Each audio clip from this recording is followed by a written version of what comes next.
homilador qizimiz qabulimga birinchi marta kelishlari, bolajonlarini kuzatayotgan paytimizda shu aniqlandiki, bolanimizni qorin bo'shlig'ida, ichaklarini sohasida katta kista obrazovaniya bor. Buni razmeri 40 mm, 48 mm bo'lganligi uchun hajmli hosil hisoblanadi.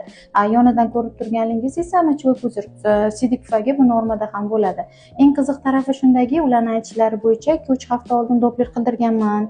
Bunaqa obrazovaniya yo'q edi, qanday birdan paydo bo'lib qolishi mumkin deyaptilar. Haqiqatan ham razmeri katta bo'lganligi uchun buni paydo bo'lishi uchun sal ko'proq vaqt talab qilinadi. Endi hozir asosan buni kuzatuvga olinadi. Katta razmerda bo'lganligi uchun biz har 2-3 haftada maslahat berdik, o'zi qildirib turadilar. Razmerlari kattalashyaptimi, yo'qmi kuzatib turiladi va bolajonimiz tug'ilganidan keyin hosilani hajmiga qarab avval lecheniya qilib ko'riladi. Bo'lmasa operativ yo'l bilan olishga to'g'ri keladigan hosil hisoblanadi.